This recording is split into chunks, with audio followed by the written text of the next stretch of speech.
Mari kita bersatu di dalam doa. Tuhan Allah Bapa kami yang bertata di dalam kerajaan surga, kami sungguh mengucap syukur ya Tuhan, karena kebaikan dan kebesaran Tuhan yang bisa kami rasakan sampai saat ini. Terima kasih Tuhan, di tengah kondisi pandemi ini, kami masih diberikan kesempatan berkumpul di tempat ini secara online, secara virtual, dan kami bisa sama-sama mendengarkan firman Tuhan dan menggali firman secara bersama-sama. Kiranya Tuhan, di dalam persekutuan kami ini, kami bisa saling menguatkan antara satu sama lain, dan kiranya firman Tuhan yang terus bisa kami dengar melalui rangkaian BSC ini bisa membawa kami semakin mengenal Tuhan dan bertumbuh di dalam anugerah Tuhan. Kami menyerahkan Tuhan BSC kami pada hari ini ke dalam tangan anak-Mu, Tuhan Yesus Kristus, Juru Selamat kami sudah berdoa dan mengucap syukur. Amin. Kristus telah datang ke dunia ini dan menyelamatkan kita dari perbudakan dosa. Ia bangkit dan akhirnya menjadi raja dan bertahta di dalam hati kita sampai saat ini.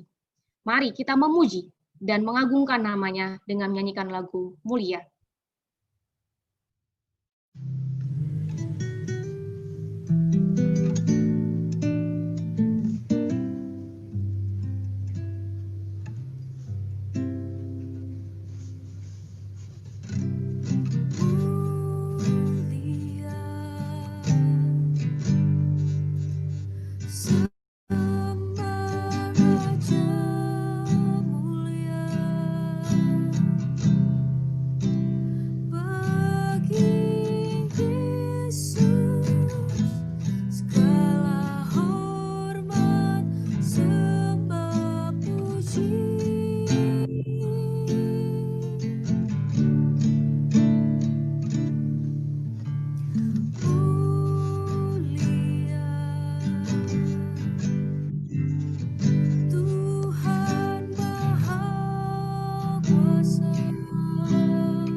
Kepada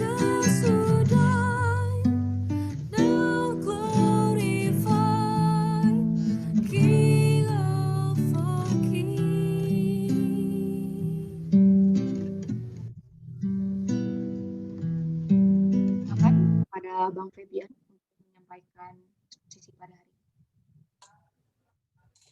ini. Ya, mari kita berdoa ya teman-teman. Ya Bapak, kami bersyukur kembali atas kasih setiamu, kami bisa sama-sama berkumpul untuk melanjutkan Bible study kami dari kitab Raja-Raja. Kami akan mempelajari satu bagian lagi yang merupakan akhir dari season pertama pembelajaran kami.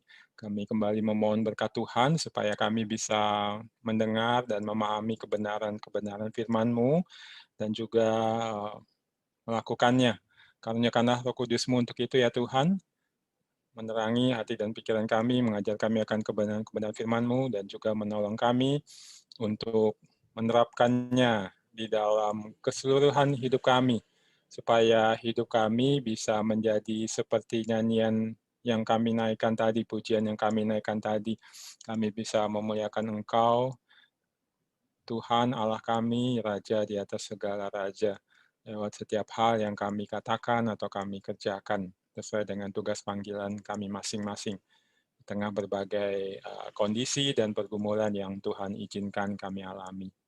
Berbicaralah ya Tuhan, kami anak-anak-Mu siap mendengar. Dalam nama Yesus kami berdoa.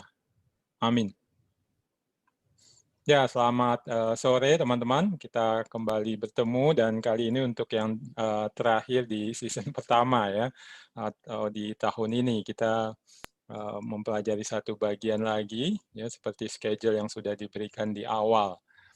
Ya, jadi ya tema Lamb in Jerusalem ya, ini jadi tema kita sore hari ini. Ya, perikopnya dari 1 Raja-Raja 14 ayat 21 sampai 16 ayat 34, dan ini merupakan season finale ya, jadi bagian akhir atau final dari sesi pertama BSJ kita di tahun ini.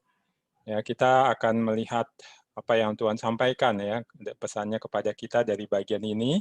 Dan seperti sebelumnya, karena ini memang satu perikop yang panjang ya, ya sesuai dengan anjuran kami berharap teman-teman sudah membacanya ya. Nanti kita tinggal masuk saja, paling kita hanya melihat satu bagian saja ya, yang maksudnya satu bagian akan kita baca terlebih dahulu dan nanti bagian lain sambil kita lihat apa yang saya paparkan ya.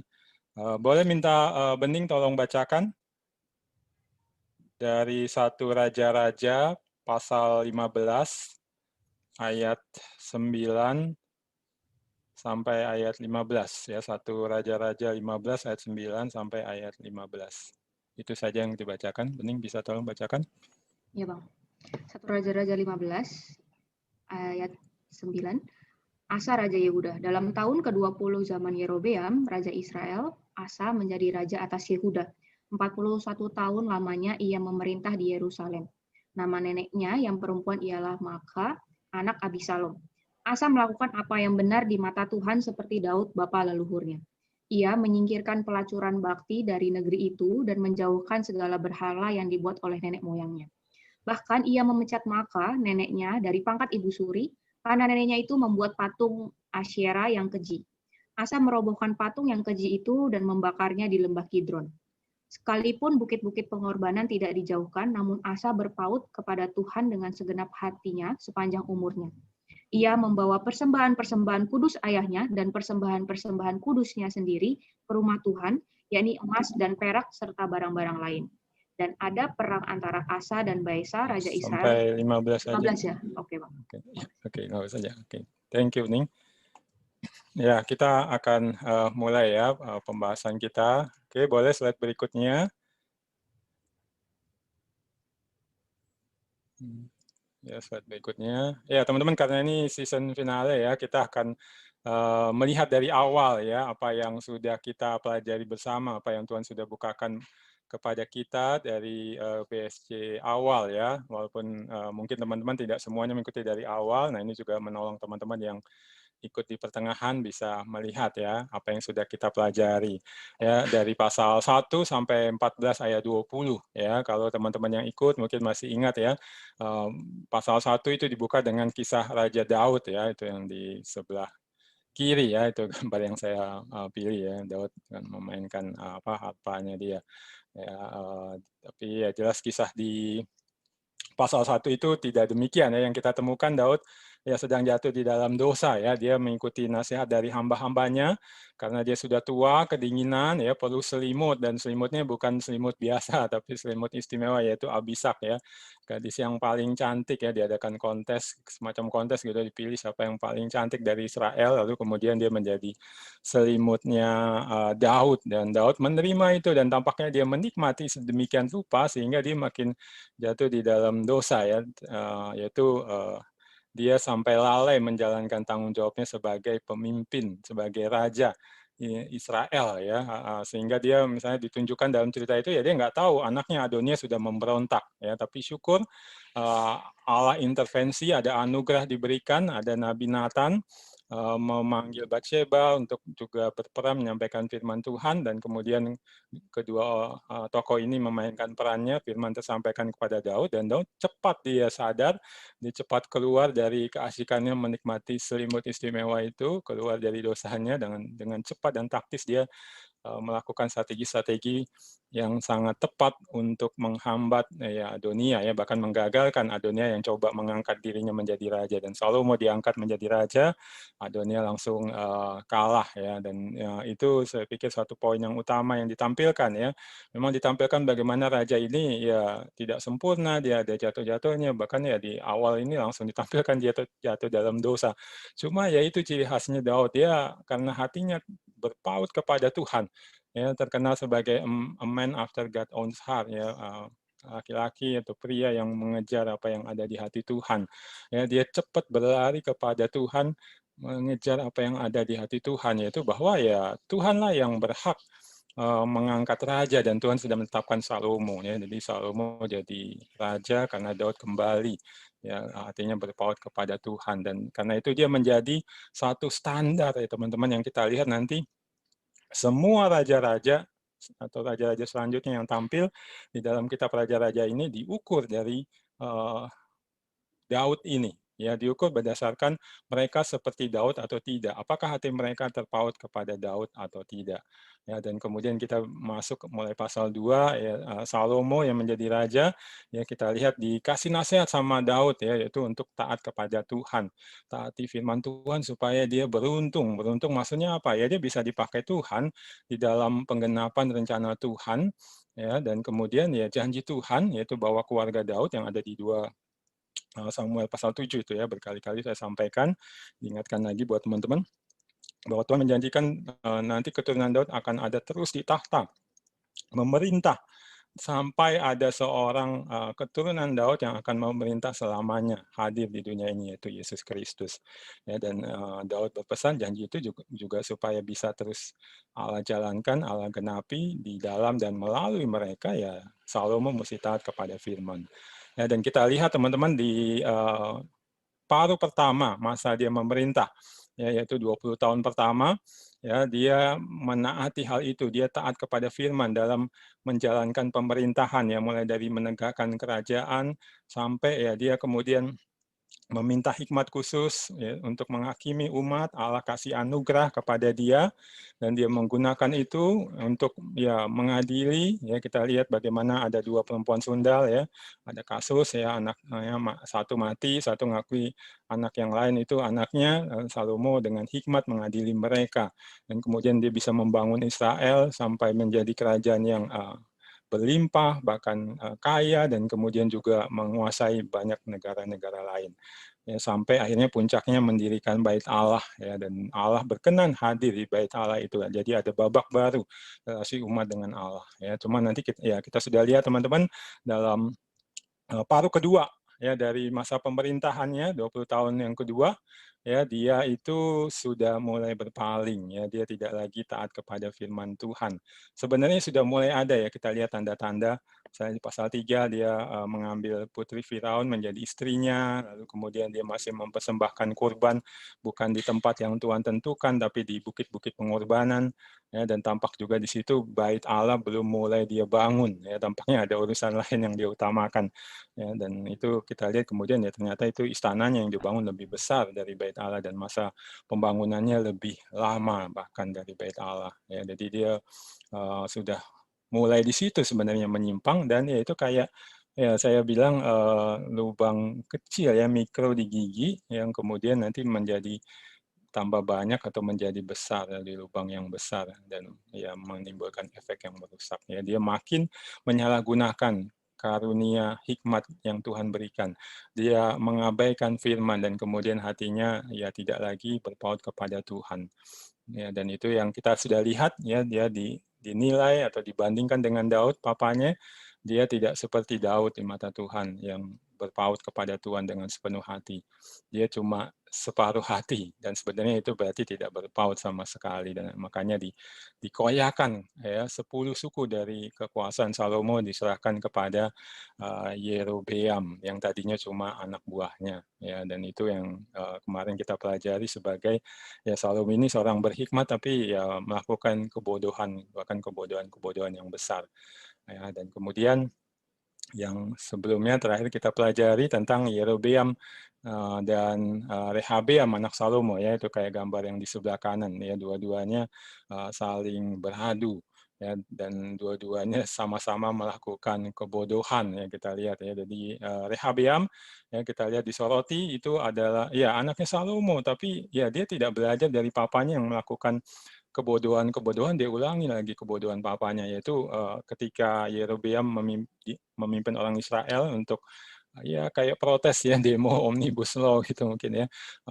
soal tenaga kerja ya mereka kan dijadikan rodi oleh papanya Rehabeam yaitu Salomo dan mereka minta diringankan ya Rehabeam bukannya meringankan sesuai dengan nasihat Tuhan melalui tua-tua yaitu orang yang berhikmat orang bijaksana tapi justru dia perberat ya itu kebodohan pertama yang dia lakukan. Lalu kebodohan yang berikutnya, kan dia tahu Tuhan sudah menyatakan akan dikoyakan 10 suku dan diserahkan kepada Yerobeam, dia coba menggagalkan rencana Allah itu.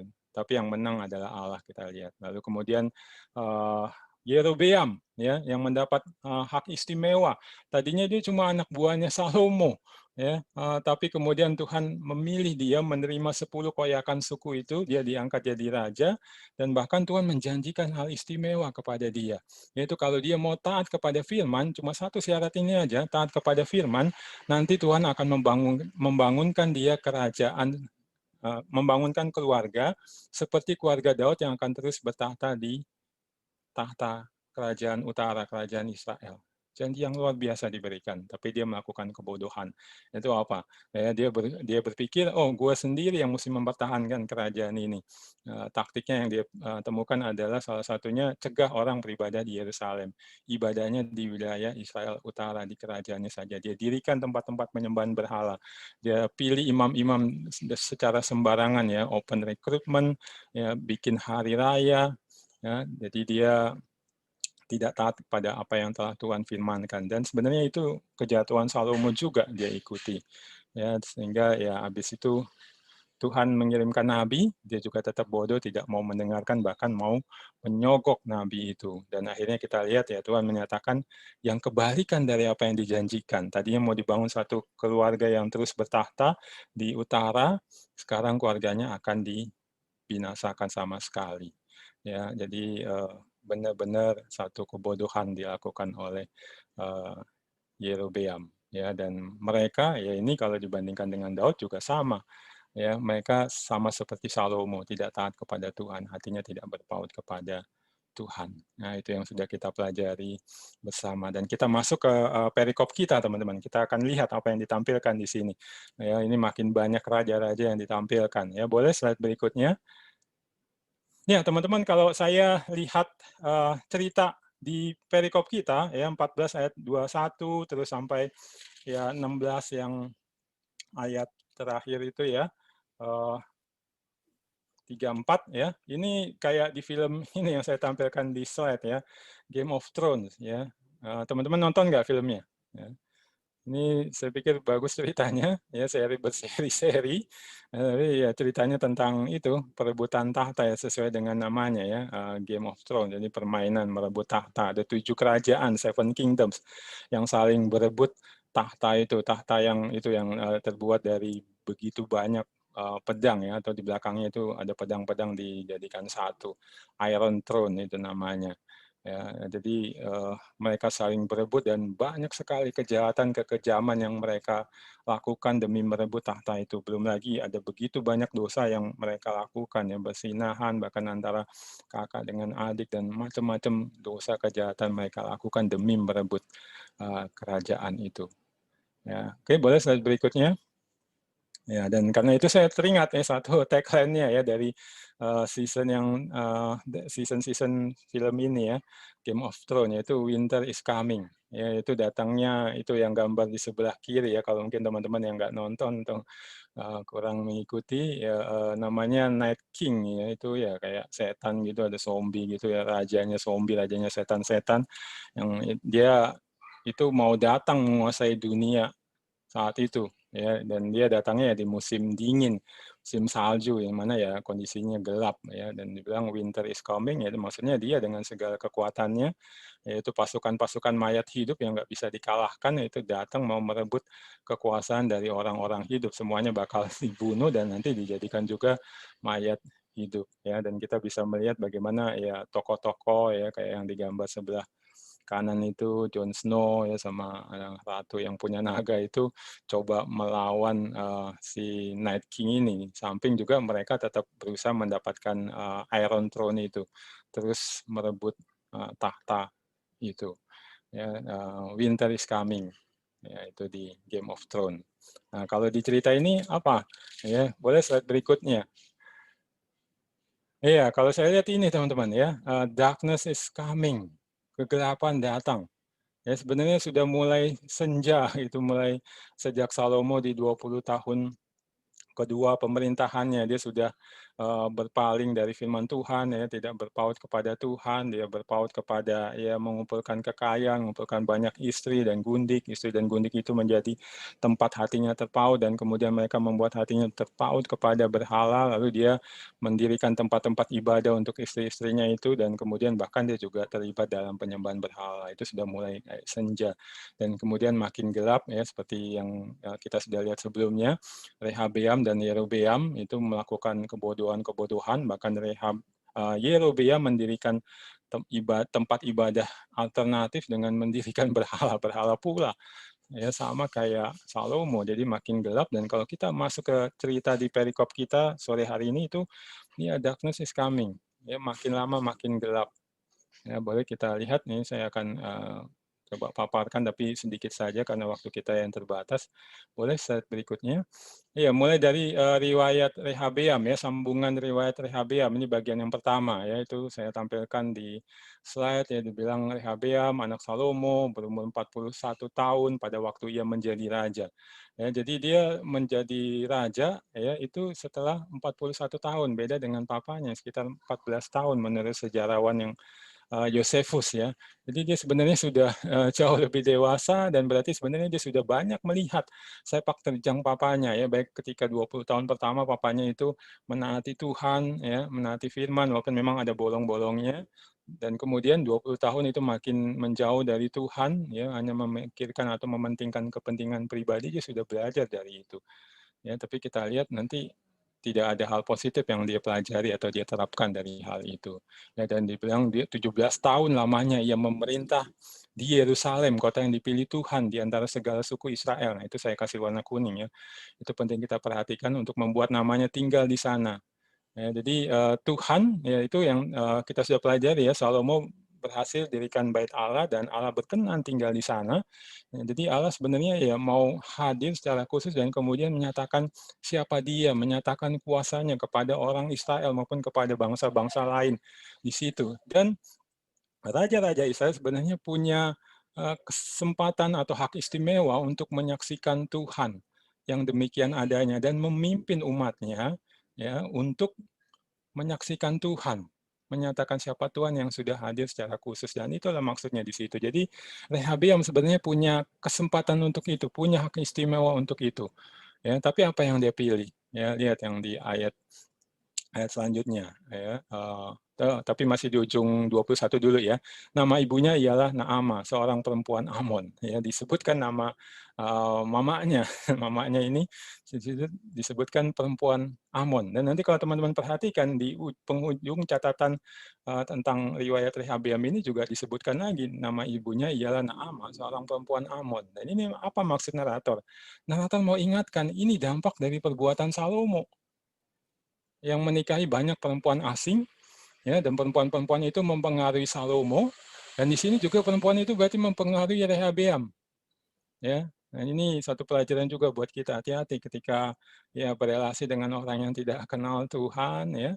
Demikian dalam relasinya, apalagi sampai seperti itu jadi teman hidup, dan ya, nah ini dampaknya bisa jauh ke depan dan sangat besar. Ya, kalau sini contohnya Rehabeam dipengaruhi oleh mamanya ini, dan kemudian kita bisa lihat apa pilihan Rehabeam. Ya, itu dari dua-dua saya kasih warna merah. Ya, jadi rapotnya merah. Ya, tetapi orang Yehuda melakukan apa yang jahat di mata Tuhan, dan mereka menimbulkan cemburunya dengan dosa yang diperbuat mereka lebih daripada segala yang dilakukan nenek moyang mereka. Jadi melakukan yang jahat, memilih berbuat dosa. Dia memimpin umatnya, orang Yehuda, untuk melakukan itu. Dan bahkan mencapai rekor baru, teman-teman lihat, dibilang lebih daripada segala yang dilakukan nenek moyang mereka, lebih jahat dari nenek moyang mereka. Ya, lalu kemudian lihat nanti di bawahnya juga mendirikan tempat-tempat pengorbanan, tugu-tugu berhala, tiang-tiang berhala. Ya, itu ya saya lupa kasih warna merah, itu rapot merah juga seharusnya. Lalu ada lagi rapot merahnya di 24, bahkan ada pelacuran bakti. Ya, pelacuran bakti itu apa? Jadi maksudnya ya melakukan pelacuran persetubuhan sebagai bagian dari ritual kepada berhala-berhala. Ya, karena berhala yang disembah pada zaman itu umumnya berhala yang mendatangkan kesuburan, mendatangkan hujan, kesuburan, ya itu yang paling utama dewa yang disembah. Dan ya supaya dewa itu mendatangkan kesuburan bagi tanah, ladang, ya mulai dari hujan dan lain-lainnya, ya mereka melakukan persetubuhan, ya itu kayak ya merangsang dewanya untuk mendatangkan berkat-berkat itu. Dan dewanya itu mendatangkan berkat itu juga dengan bersetubuh dengan pasangannya, dengan dewinya misalnya. Ya, nah itu. Lalu mereka berlaku sesuai dengan segala perbuatan keji bangsa-bangsa yang telah dihalau Tuhan dari orang Israel. Ya. Jadi mereka berlaku seperti orang Kanaan, yang Tuhan sudah tumpas, dan Tuhan berikan negerinya kepada orang Israel. Ini setback banget ke belakang. Ya. Inilah yang diperbuat oleh Rehabeam. Ya, darkness is coming, jadi makin gelap di Yehuda. Oke, lalu berikutnya. Ya, sambungan riwayat Rehabeam juga menunjukkan bagaimana nanti karena perbuatan itu ya Sisak ya raja Mesir itu datang menyerang dan kemudian merampas perbendaharaan atau perabot-perabot di Bait Allah. Ya seperti yang ada gambar di situ. Dan ini sebenarnya apa? Narator menunjukkan inilah hukuman. Hukuman sudah diberikan karena sudah melakukan hal yang jahat di mata Tuhan yang tadi di ayat-ayat sebelumnya. Ya, dan ayat 27 itu menyatakan bagaimana perisai Salomo yang direbut juga oleh Sisak. Kita udah lihat ya Salomo membuat banyak perisai-perisai besar dari emas, lalu ada perisai-perisai kecil juga dari emas, itu diambil dibawa oleh Sisak, dan Rehabeam akhirnya mesti membuat gantinya, bukan dari emas tapi dari tembaga. Dan itu melambangkan apa? Kerajaan yang tadinya gilang gemilang itu mulai padam kegemilangannya. Kegelapan makin datang, makin menyeruak di Yehuda. Ditutup dengan ayat 30. Terus menerus perang ada antara Rehabeam dan Yerobeam. Tidak ada lagi damai. Di masa Salomo damai, teman-teman, puluhan tahun. Sekarang tidak ada lagi damai. Ya, darkness is coming.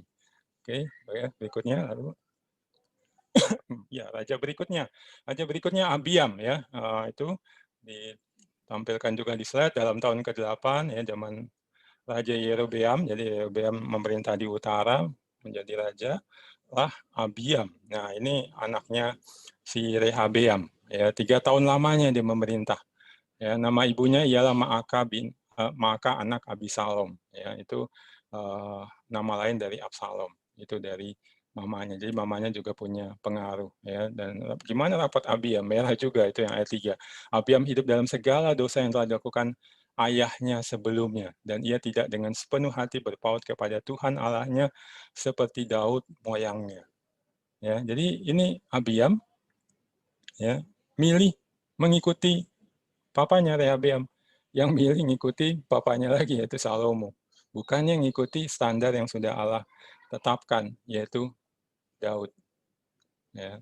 Dan kemudian lihat ada perang antara Rehabeam dan Yerobeam seumur hidupnya. Terus ada peperangan sampai ke zaman si Abiam ini. Ya. Jadi darkness is coming di Yehuda. Makin lama makin gelap. Ya. Itu kalau teman-teman lihat gambar yang di sebelah kanan juga, ini tidak ada di dalam Alkitab, tapi ini ada di sumber lain ya. Dibilang istrinya pun 14, ya, 22 anak, 16, 22 anak laki-laki, 16 anak perempuan. Ya. Jadi ngikutin juga apa yang dilakukan oleh kakeknya itu Salomo, ya, melakukan hal-hal yang jahat di mata Allah, melanggar firman. Ya, oke, berikutnya kita swing ke Israel, teman-teman ya. Gimana dengan raja-raja Israel? Ya, ini juga sama. Ya, darkness is coming. Bahkan di mereka ini kegelapan datang lebih hebat lagi, lebih gelap lagi kondisinya. Ya, itu ini tentang Nadab ya. Ini Nadab ya, anak Yerobeam, memerintah di Israel 2 tahun lamanya, cuma 2 tahun. Nah, 2 tahun itu diisi dengan apa? Yaitu rapot merahnya ayat 26. Dia melakukan apa yang jahat di mata Tuhan, serta hidup menurut tingkah laku ayahnya dan menurut dosa ayahnya yang mengakibatkan orang Israel berdosa pula. Dia ngikutin papanya si Yerobeam, mengakibatkan orang Israel berdosa pula, menyeret orang Israel jatuh dalam dosa. Ya, dan akibatnya ya nanti Allah bangkitkan itu yang di ayat 27. Baisa bin Ahia dari kaum Isakar mengadakan kesepakatan, ya, konspirasi, lalu menewaskan Nadab di Gibeton, ya, yang termasuk wilayah orang Filistin. Jadi kalau dilihat sebenarnya dalam 2 tahun itu dia juga melakukan upaya-upaya yang hebat. Dia raja yang berhasil mengepung Filistin, lihat itu, mengepung Gibeton. Ya, tapi ketika dia mengepung Gibeton itu, ya itu muncul Baesa yang kemudian menewaskan dia. Ya, dan itu penggenapan dari firman Tuhan yang disampaikan kepada Nabi Ahia, ya, bahwa keturunan Yerobeam karena dosa Yerobeam itu akan dimusnahkan semuanya. Ya, jadi ditunjukkan bagaimana firman Allah tergenapi. Sehebat apapun seorang raja, termasuk dia bisa menyerang, mengepung kota kerajaan musuhnya, itu nggak ada gunanya kalau dia memilih melakukan yang jahat di mata Tuhan. Tuhan memberikan penghukuman. Ya, nah itu nadabnya, darkness is coming in Israel. Makin lama makin gelap. Kita lihat di kerajaan berikutnya. Oke, tampilkan ya Baesa yang tadi membunuh si Nadab ya, mengkudeta dengan membunuh Nadab, itu kemudian menjadi raja. Ya, dia memerintah. Nah ini dia 24 tahun lamanya. Ya, tapi bagaimana 24 tahun itu dia isi dengan apa? Iya, rapot merah lagi itu di ayat 34. Ia melakukan apa yang jahat di mata Tuhan, setelah hidup menurut tingkah laku Yerobeam, dan menurut dosanya yang mengakibatkan orang Israel berdosa pula. Dia memilih juga mengikut yang jahat di mata Tuhan, yaitu Yerobeam, bukan mengikut yang benar. Ya, lalu datang firman Tuhan kepada Yehu bin Hanani melawan Baesa, oleh karena engkau telah kutinggikan dari debu. Jadi diingatkan sebenarnya dia bukan siapa-siapa. Allah berkenan, dia mengalahkan si Nadab, kemudian menjadi raja. Ya. Tapi dia juga melakukan yang jahat terhadap Tuhan. Makanya akan nasibnya akan seperti Yerobeam dan keluarganya akan dibantai, disapu bersih. Ya, itu yang di ayat 2 dan ayat 3 teman-teman bisa lihat. Ya, jadi kegelapan makin menyeruak, makin gelap. Ya, ada kudeta, yang kudeta ini akan dikudeta lagi nanti. Ya, boleh slide berikutnya. Ya, jadi ya anaknya Baesa ya, Ela ya menjadi raja. Ya, jadi setelah tadi si Baesa ya kemudian anaknya Ela naik tahta dan memerintah cuma 2 tahun lamanya. Dan dia dibunuh, ya, dikudeta, dibunuh oleh yang namanya Simri, panglimanya. Ya, dan Simri membunuh dia lagi apa? Lagi mabuk-mabukan. Padahal pasukannya, teman-teman, lagi berperang melawan Filistin di Gibeton. Ya, ini mendengungkan kembali atau kayak deja vu ya, apa yang dilakukan Daud ya di dalam kitab Samuel. Daud bukannya ikut pasukannya berperang, ya akibatnya dia jatuh di dalam dosa ya. Dia lihat si Batsheba mandi, kemudian timbul keinginan ya, diajak, dibawa berzina dengan Batsheba, terus kemudian dosa lagi lahir, yaitu suami Batsheba direkayasa untuk mati di peperangan. Nah ini dia juga begitu, dia nggak ada di tempat di mana dia seharusnya ada. Tapi justru dia mabuk-mabukan. Dan ketika dia mabuk itu, Zimri datang membunuh dia, itu yang di ayat 10. Dan ia menjadi raja menggantikan dia. Jadi Zimri naik lagi. Jadi sudah 2 kali terjadi kudeta, bukan lagi berdasarkan keturunan. Ya, padahal tadinya Yerobeam dijanjikan Allah, ya keturunannya akan terus ada di tahta kerajaan utara, ikut ambil bagian dalam pengenapan rencana Allah. Tapi sekarang karena ia memilih melakukan yang jahat di mata Tuhan, melakukan dosa-dosa, bahkan lebih jahat dari yang sebelumnya, itu hilang, tidak ada lagi hal itu terjadi. Ya ini itu. Lalu Zimri setelah naik tahta jadi raja, nanti dihabiskan semua keluarga Baesa. Semua tidak ada seorang laki-laki pun daripadanya yang ditinggalkan hidupnya, juga kaumnya dan teman-temannya. Ya, teman-temannya kena batunya juga dibantai sama Zimri. Sesuai dengan firman Tuhan yang diucapkannya, dan ya rapotnya juga merah si Ela ini. Ya, itu di ayat 13. Oleh karena segala dosa yang telah dilakukan Baesa dan Ela, anaknya, yang mengakibatkan orang Israel berdosa pula, sehingga mereka menimbulkan sakit hati Tuhan Allah Israel dengan dewa-dewa kesia-siaan mereka. Ya, jadi ini dia cuma 2 tahun, kerjanya apa? Mabuk-mabukan sama membuat orang Israel menyembah berhala, makin jauh dari Tuhan. Ya, membawa kegelapan. Akhirnya ya dihukum dengan Zimri membunuh dia, mengkudeta. Ya, oke, lalu selanjutnya. Ya, Zimri akhirnya jadi raja, dia kudeta, ya. Cuma habis itu orang Israel, ya, itu teman-teman bisa lihat yang di ayat 15 yang lagi ngepung, ya, Filistin, itu tahu Zimri sudah memberontak mengkudeta raja, ya. Mereka nggak suka akan hal itu, lalu mereka mengangkat Omri menjadi panglima, memimpin mereka, ya, untuk menurunkan Zimri. Ya, nah ini benar-benar kayak Game of Thrones kan, saling ganti menyerang satu dengan yang lain. Zimri melihat Omri datang dengan pasukan itu, ya dia ketakutan, ya dia masuk ke dalam istana, dia bakar istananya dan dia mati di situ. Jadi dia cuma 1 minggu teman-teman menjadi raja, ya nggak bisa kekal kekuasaan kerajaannya. Kenapa? Itu rapotnya yang merah lagi di ayat 19. Oleh karena dosa-dosa yang telah dilakukannya dengan melakukan apa yang jahat di mata Tuhan, serta hidup menurut tingkah laku Yerobeam, dan menurut dosa Yerobeam yang mengakibatkan orang Israel berdosa pula. Nah ini yang luar biasa, gelap teman-teman kondisi di Israel. Bayangkan, ini raja cuma punya 7 hari loh, 7 hari. Yang sebelumnya itu 2 tahun. Ini dia cuma punya 7 hari dan yang dilakukan apa? Memimpin umat menyembah berhala, melakukan apa yang dosa di mata Tuhan. Makanya ya Tuhan membangkitkan Omri untuk menurunkan dia. Dan dia ketakutan sampai dia bunuh diri, membakar dirinya di istana. Ya, makin gelap kondisi di Israel. Ya, oke. Berikutnya. Ya, lalu ya Omri menjadi raja ya karena tadi si Zimri sudah membakar, tapi sebelumnya ada persaingan ya di ayat 21 itu. Ya bangsa Israel terbagi 2. Jadi Israel utara itu yang tadinya sudah ada terbagi kan, tadi Israel bersatu jadi Israel utara dan selatan yang namanya Yehuda. Nah, yang utara yang disebut Israel ini itu juga terbagi 2. Ya, ini juga satu dosa yang dilakukan oleh orang Israel. Rencana Tuhan kan cuma ya terbagi 2. Ini udah terbagi 2 lalu dibagi 2 lagi. Ya, mereka melakukan yang jahat di mata Tuhan, sebenarnya itu secara nggak langsung disampaikan. Ya, sebagian dari bangsa itu mengikuti Tibni bin Ginat dan sebagian lagi mengikuti Omri. Ya, peranglah di antara mereka sampai akhirnya Omri yang menang, dia lebih kuat. Dan dia memerintah 12 tahun lamanya di Tirsa. Dan ada prestasinya sih yang bagus kalau dilihat di mata dunia, yaitu apa? Dia membeli Gunung Samaria di ayat 24 itu. Ya, dan kemudian dia mendirikan satu kota di gunung itu dan menamainya Samaria. Jadi inilah Omri ini yang mendirikan kota Samaria, teman-teman. Ya, yang terkenal di Alkitab itu ya. Dia dirikan kota Samaria. Ya, di mata dunia dia berprestasi luar biasa, teman-teman. Bahkan saya temukan juga ada literatur yang menyatakan bahwa orang Asyur yang nanti akhirnya menyerang Israel Utara ini dan membuang mereka, itu juga alat Tuhan untuk menghukum Israel Utara, itu menyebut Israel sebagai negerinya atau tanahnya Omri. Saking mereka memandang, wah Omri ini luar biasa. maka ya udah ganti aja nama tanah Israel atau negeri Israel dengan negeri atau tanah Omri. Tapi di mata Tuhan apa? Yaitu rapotnya merah, ayat 25. Ya, Omri melakukan apa yang jahat di mata Tuhan dan ia melakukan kejahatan lebih daripada segala orang yang mendahuluinya. Ya, memang berprestasi 12 tahun. Jauh lebih lama dari sebelumnya Simri yang cuma 7 hari. Tapi dia habiskan itu juga untuk melakukan apa yang jahat di mata Tuhan. Bahkan lebih dari pendahulu-pendahulunya. Ya, 26 itu tambah merah lagi, hidup menurut segala tingkah laku Yerobeam bin Nebat. Pilihannya masih sama. Ikutin dosa yang dibuat Yerobeam.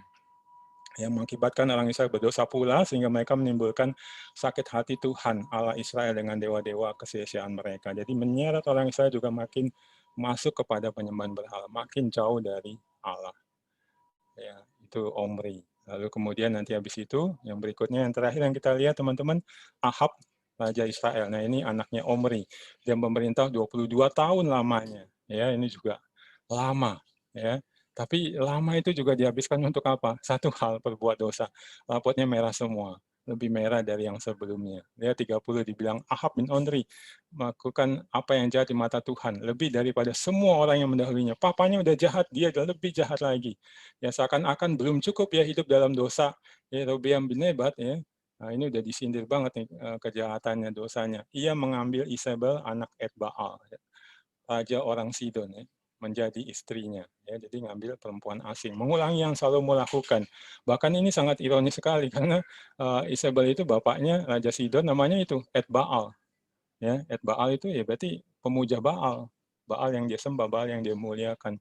Ya anaknya pasti juga demikian kan, tapi dia ambil, dia nikahi. Ya nanti kita lihat kejahatan dari Isabel ya, dan juga bagaimana mereka berdua membawa masuk penyembahan Baal itu makin besar di Israel ya. Ia pergi beribadah pada Baal dan sujud menyembah kepadanya. Ia membuat mezbah untuk Baal itu di kuil Baal yang didirikannya di Samaria. Lalu membuat patung Asyera. Ya, Asyera itu pasangannya Baal ya. Lalu dibilang dan Ahab melanjutkan bertindak demikian sehingga ia menimbulkan sakit hati Tuhan Allah Israel lebih daripada semua raja-raja Israel yang mendahuluinya. Jadi lebih dari raja-raja sebelumnya. Berprestasi, tapi berprestasi dalam hal melakukan dosa. Ya, dan tetap sama memilih Yerobeam. Jadi makin merah, kegelapan makin gelap di Israel. Ya, nah itulah kondisi yang kita lihat teman-teman. Ya, tapi syukur ya sesuai dengan tema kita. Boleh slide berikutnya. Iya, light is coming. Ya, ada a lamp in Jerusalem yang Allah tempatkan. Ya, yang itu yang tadi saya minta dibacakan perikopnya yaitu Raja Asa. Ya, tadi sudah dibacakan, ini saya tampilkan di slide ya. Perhatikan di situ dibilang dalam tahun kedua puluh zaman Yerobeam Raja Israel, Asa menjadi raja atas Yehuda. Jadi setelah tadi Rehabeam, lalu kemudian Abiam, yang sama-sama ngikutin papanya sebelumnya yang jahat, ya, ngikutin Salomo, Abiam ngikutin Rehabeam, ya, nah, tapi ada yang bertindak beda, ya, yaitu si Asa. Ia 41 tahun lamanya ia memerintah di Yerusalem.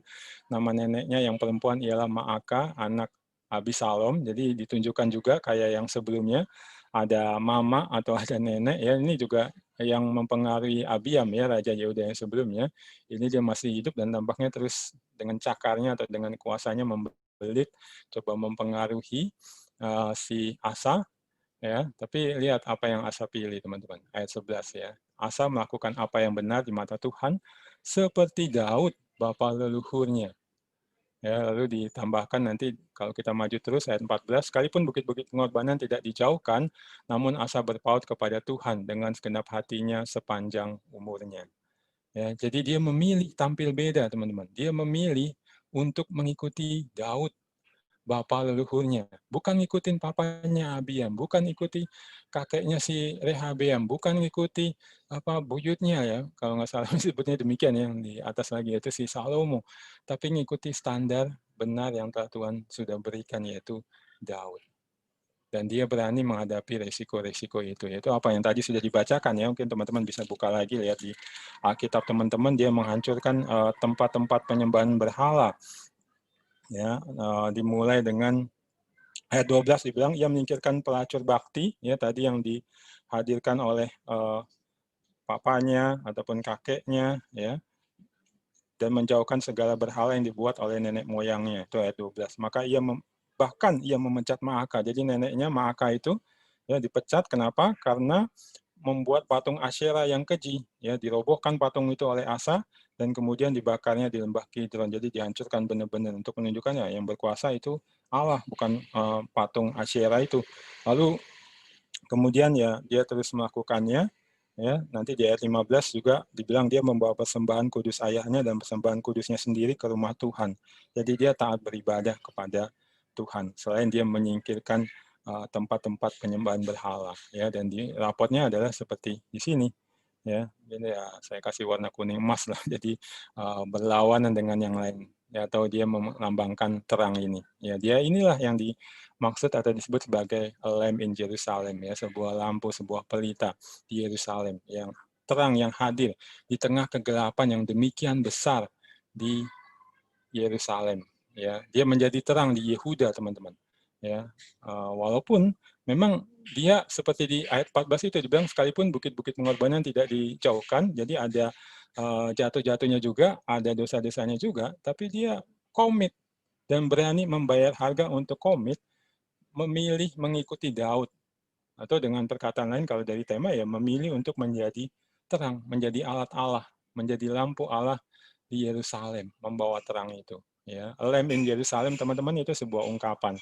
Ya, jadi lampu atau sumber terang, sumber cahaya, dan cahaya itu menuju kepada Allah.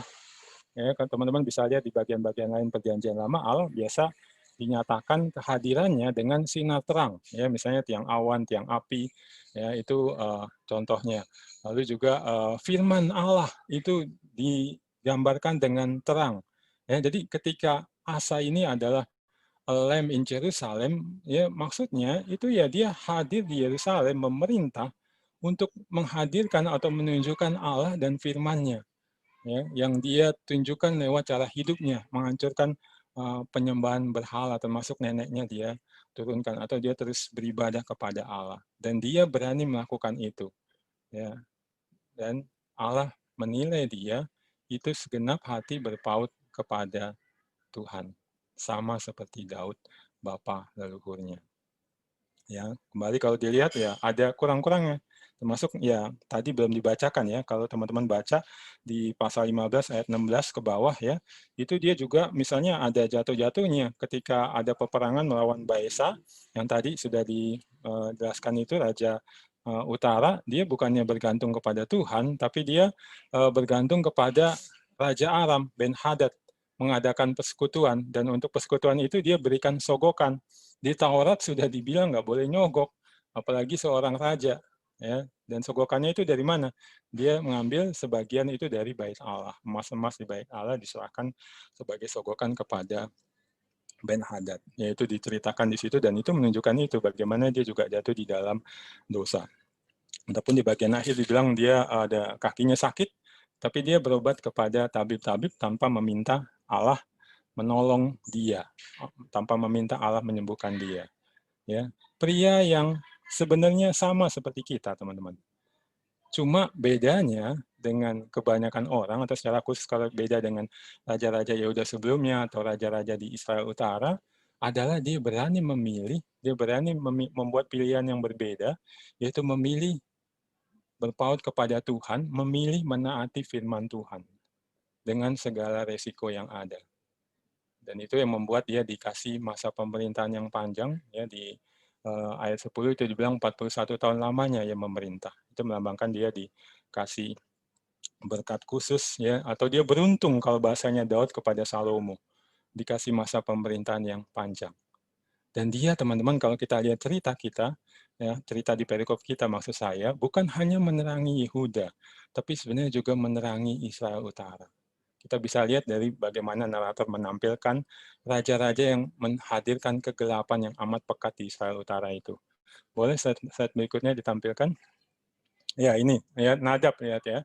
Lihat di ayat 25 disebut Nadab anak Yerobeam menjadi raja atas Israel. Nah, perhatikan saya kasih warna kuning, dalam tahun kedua zaman Asa. Lalu 28, Baesa membunuh dia dalam tahun ketiga zaman Asa. Disebut 2 kali, teman-teman. Dan ini bukan penanda tahun semata. Kalau penanda tahun semata, teman-teman, tidak perlu diulangi seperti ini atau tidak perlu selalu menyebut Asa. Bisa pakai cara lain. Tapi ini maksudnya apa?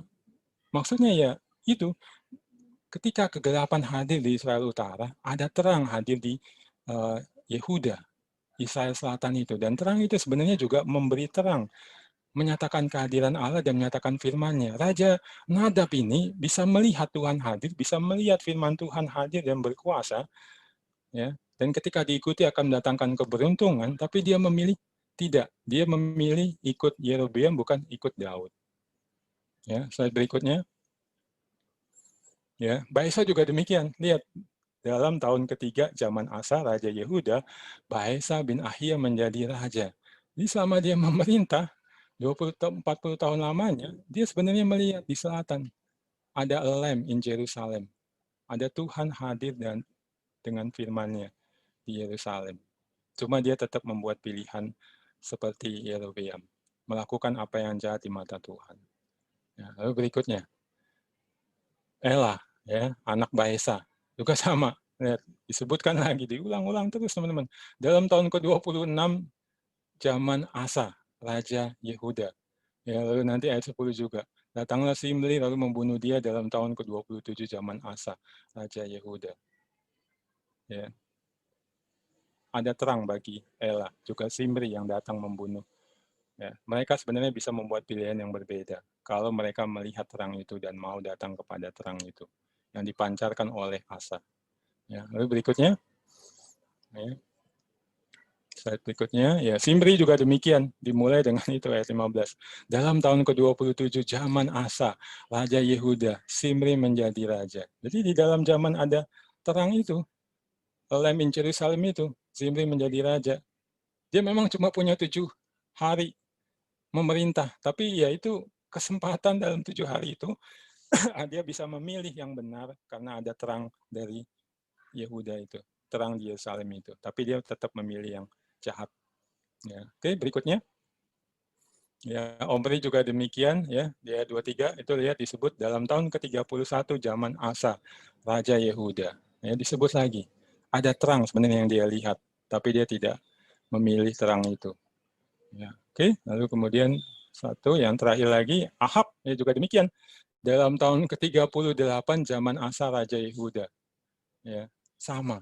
Jadi Asa ya selama masa 30 tahun pemerintahannya, kalau kita lihat sampai Ahab ini ya, yang 31 bahkan itu dia hadir sebagai a lamb in Jerusalem, memancarkan terang, menyatakan tentang Allah dan firman-Nya yang harusnya dipilih, diikuti oleh raja-raja utara maupun raja-raja selatan. Cuma sayangnya mereka tidak memilih itu.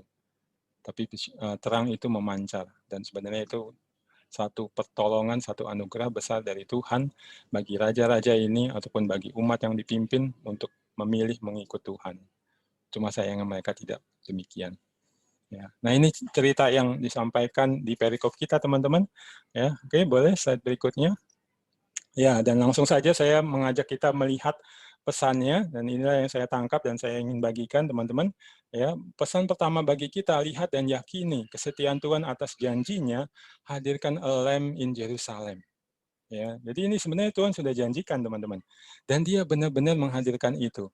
Ya, kalau yang kita lihat sebelum-sebelumnya, janji Allah itu akan menghadirkan terus keturunan-keturunan Daud di tahta sampai nanti hadirnya Kristus.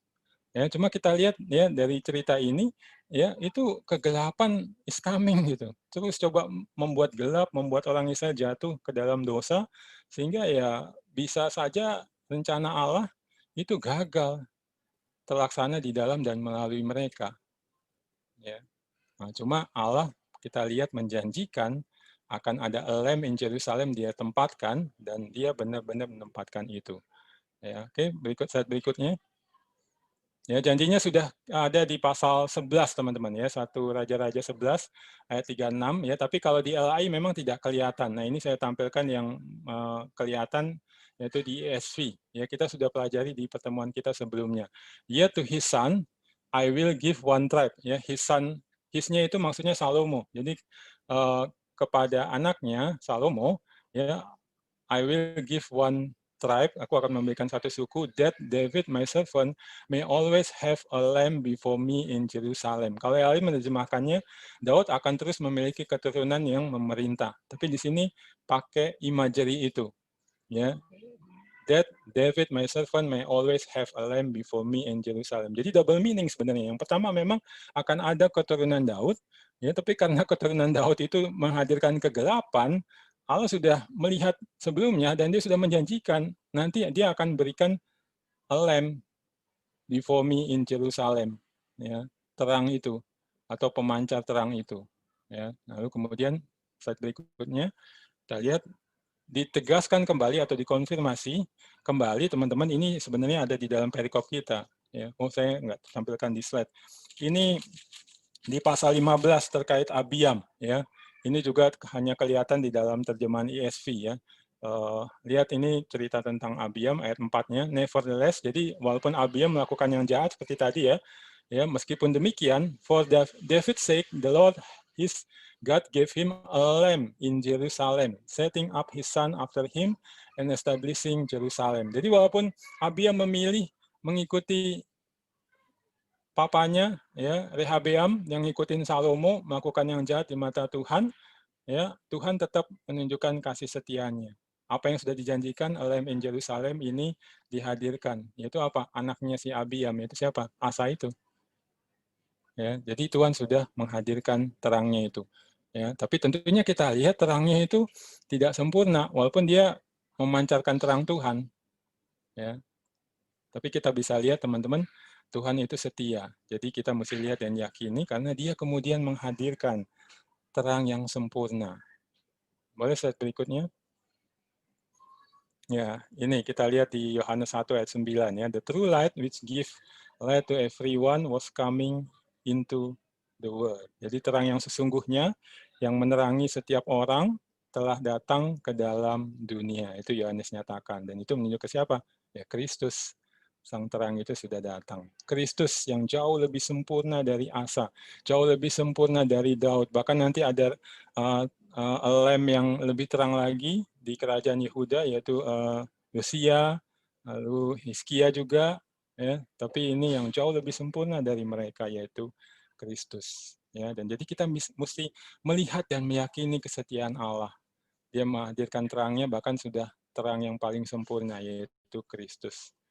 Ya, lalu berikutnya, slide berikutnya, ya, Kristus sendiri menyatakan dirinya demikian, ya. Yohanes 8 ayat 12. When Jesus spoke again to the people, he said, I am the light of the world. Akulah terang dunia. Ya, whoever follow me will never walk in darkness, but will have the light of life. Siapa yang mengikut aku tidak lagi berjalan dalam kegelapan, tapi akan memiliki terang kehidupan. Itu Yesus nyatakan di mana, teman-teman? Di Bait Allah di Yerusalem. Di dalam ruangan di mana di situ ada menoreh yang kayak tempat lilin itu, yang besar, ya. Di situ dia bilang terangnya bukan itu, akulah terang dunia ini, yang sesungguhnya terang yang sejati. Ya, dan kalau ya percaya mengikut aku, tidak lagi berjalan dalam kegelapan, tapi memiliki terang hidup. Ya, jadi ya kita seharusnya, teman-teman, lebih lagi daripada orang-orang perjanjian lama yang membaca satu raja-raja ini. Kan waktu latar belakang saya bagikan, kan saya terangkan ya bahwa satu raja-raja ini untuk orang-orang yang ada di pembuangan.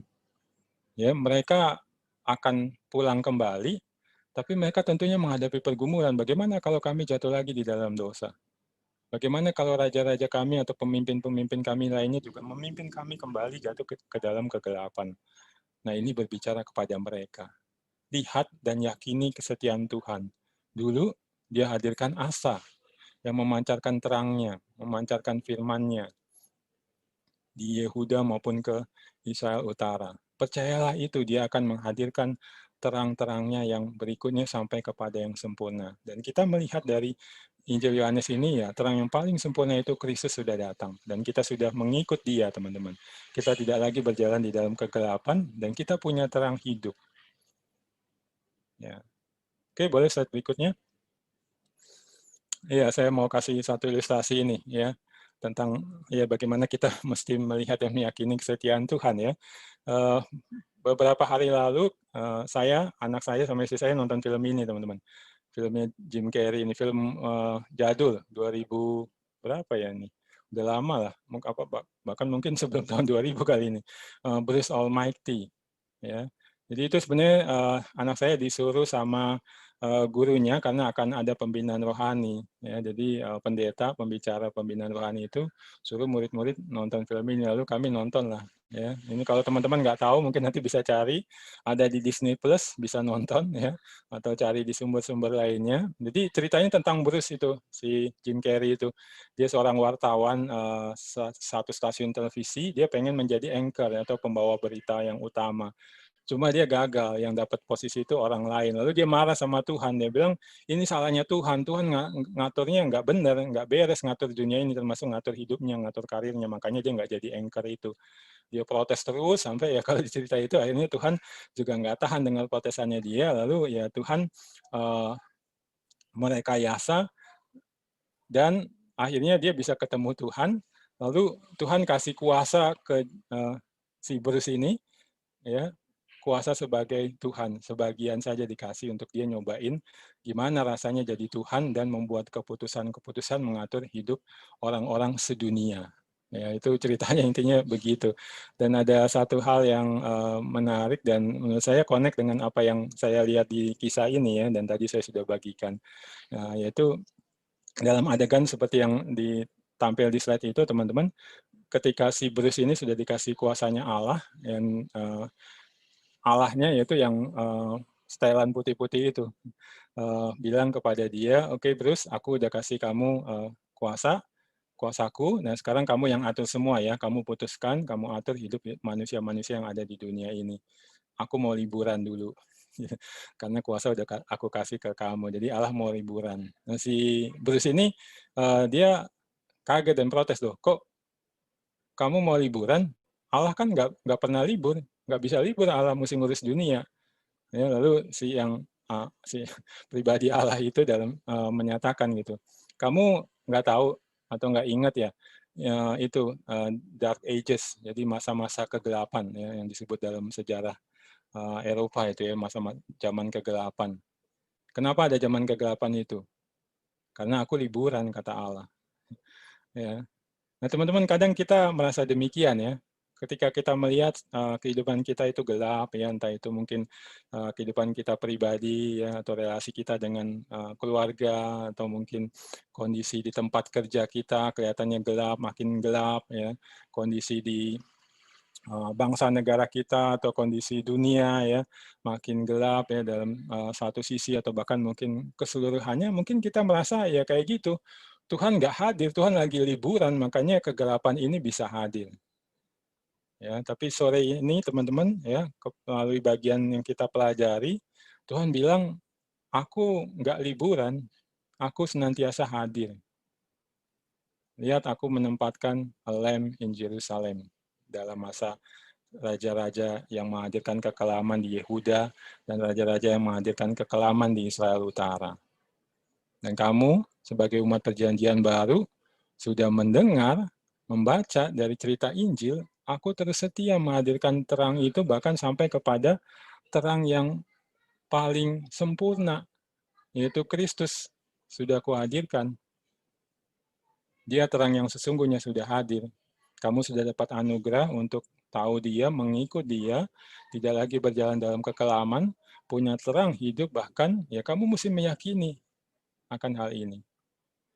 Ya, saya nggak tahu pergumulan teman-teman sekarang atau ke depan bagaimana, ya, dalam pekerjaan, dalam bisnis, dalam keluarga, dalam pelayanan. Ya, kalau kita lihat ya kita berurusan dengan manusia-manusia yang bisa membuat pilihan seperti raja-raja utara itu atau pilihannya Yerobeam, Rehabeam dan Abiam. Ya, tapi kita bisa meyakini ya bahkan dalam kondisi bangsa negara kita ini misalnya ya di mana kita mungkin seringkali dibatasi untuk bisa bertindak, bisa menyatakan pendapat dan lain-lain, kita bisa melihat Allah menghadirkan terang di bangsa ini dalam kondisi-kondisi yang gelap. Ya, jadi mari kita melihat dan meyakini kesetiaan Tuhan menghadirkan terangnya. Dan terutama kita sudah melihat Kristus sudah dihadirkan. Jadi sebenarnya kita tidak lagi berjalan dalam kekelaman dan kita punya terang hidup. Kita bahkan bisa berjalan di dunia ini, masuk ke dalam tempat-tempat yang gelap, dan meneranginya, menyampaikan terang Kristus. Ya, ini pesan pertama. Lalu yang kedua, ya terkait dengan yang terakhir saya sampaikan itu. Boleh slide berikutnya? Iya, ini Yesus nyatakan ya. Ini saya lupa juga tulis ayatnya. Ini di Matius 5 ayat 14 ya. You are the light of the world, a city built on a hill cannot be hid. Ya, kamu adalah terang dunia. Ya, kota yang terletak di atas sebuah bukit ya tidak akan bisa tersembunyi ya atau pasti akan terlihat ya. Jadi Kristus menyatakan kita adalah terang dunia. Kenapa? Karena itu kita sudah dapat anugerah yang tadi ya di Yohanes 8 dinyatakan untuk mengikut Dia, kita tidak lagi berjalan dalam kegelapan dan kita punya terang hidup. Kita adalah terang dunia. Jadi Tuhan minta komitmen kita untuk jadi a lamp in Jerusalem. Di keluarga kita, di tempat kerja kita, di tempat bisnis kita, di gereja, di persekutuan, di pelayanan kita, ya, untuk menghadirkan terang, menghadirkan Dia yang adalah terang dunia di sana. Cuma apakah kita punya komitmen untuk itu? Dan kalau kita lihat tadi, komitmennya itu harusnya seperti Asa, yang berani membuat pilihan berbeda. Papanya, kakeknya, buyutnya membuat pilihan tidak berpaut pada Allah, tidak peduli pada firman, tapi dia memilih peduli pada firman, berpaut pada Allah seperti bapa leluhurnya yaitu Daud. Raja-raja utara semuanya ngikutin Yerobeam. Dia juga berani tampil beda dan bahkan menerangi mereka. Apapun resikonya dia hadapi. Nah, teman-teman, ini yang Tuhan minta kepada kita. Ya, nanti kita akan bahas soal ini lebih jauh di dalam PA kelompok kita. Ya, jadi sampai di sini dulu firman-Nya. Mari kita berdoa.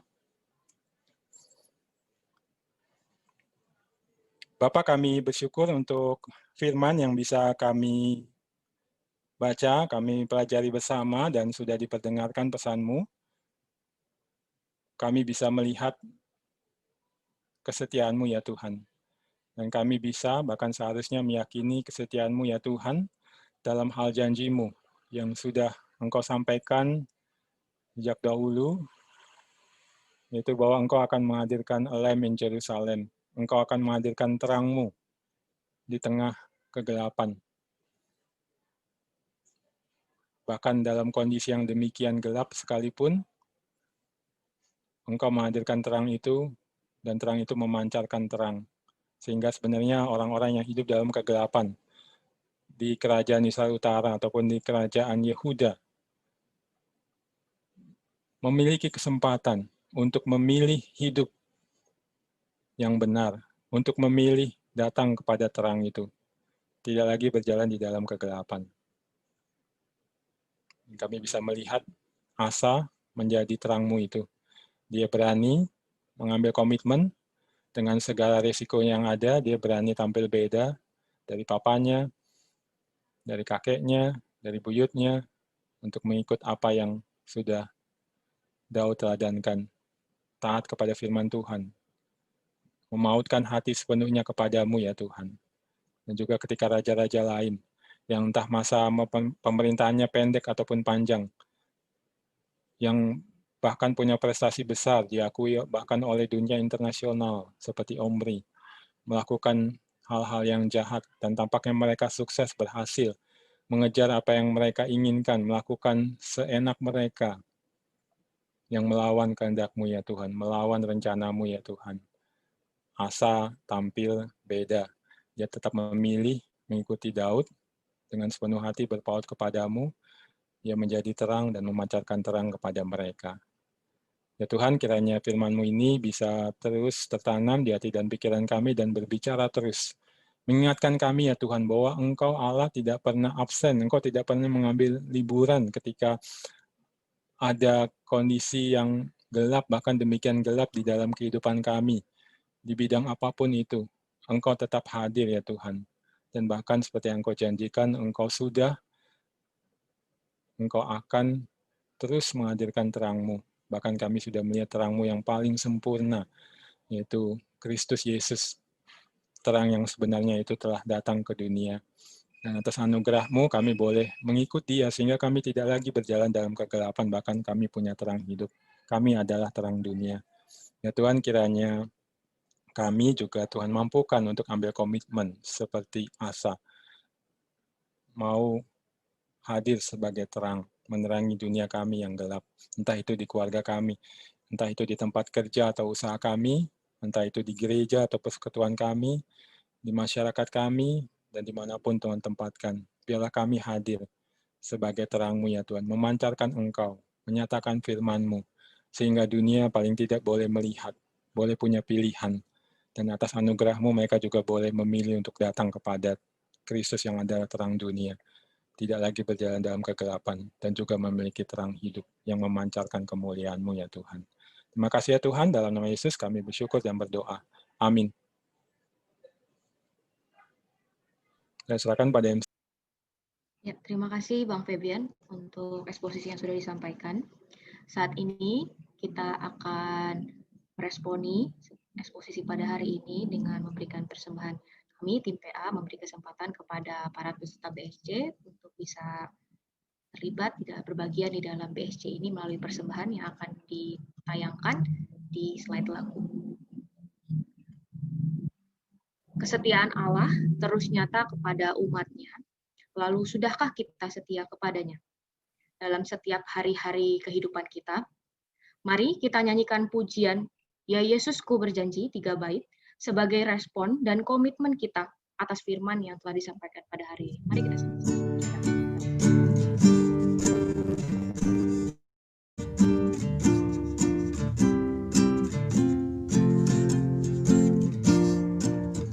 Ya Yesusku berjanji setia padamu, ku minta kau selalu dekat ya Tuhanku, di kancah pergumulan jalanku tak sesat, karena Engkau temanku, pemimpin terdekat.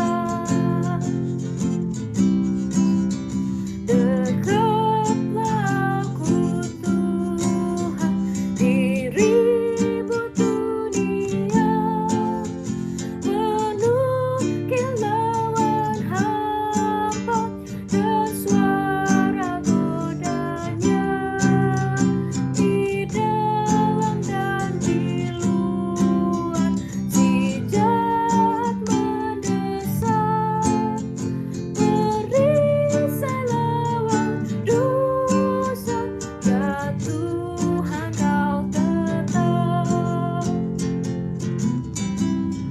Ya Yesus kau berjanji kepada umat-Mu, di dalam kemuliaan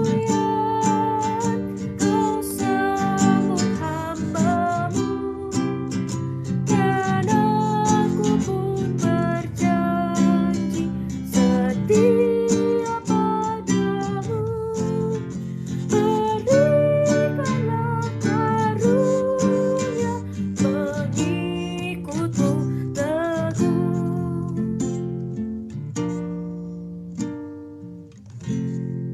Mari kita berdoa.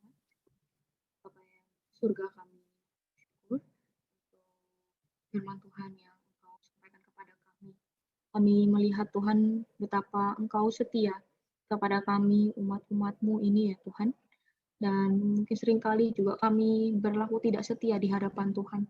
Ya Tuhan, mampukan kami untuk bisa menjadi terang-Mu di dunia ini dan juga bisa terus menaruh harapan kami dan taat setia kepada Tuhan sampai akhir hidup kami.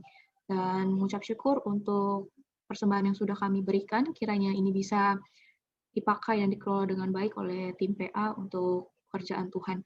Kami perahkan Tuhan setiap doa ini ke dalam tangan anak-Mu, Tuhan Yesus Kristus, kami sudah berdoa dan mengucap syukur. Amin. Saat ini aku akan memberikan beberapa pengumuman untuk abang dan kakak dan rekan-rekan semua. Pengumuman yang pertama, mengucap syukur kepada anugerah Tuhan, BSC We Need a Better King season 1 bisa berakhir dengan di hari ini, season pertamanya, dan kita sudah melalui berbagai pertemuan. Terima kasih untuk kesetiaan abang, kakak, dan rekan-rekan yang bisa setia mengikuti keseluruhan BSC hingga akhir pertemuan yang hari ini adalah A Lamp in Jerusalem ini. Dan bagi para peserta yang hari ini datang dan mungkin belum mengikuti beberapa pertemuan sebelumnya, kami akan mengupload video-video rekaman BSC sebelumnya itu di akun YouTube IPA Jakarta.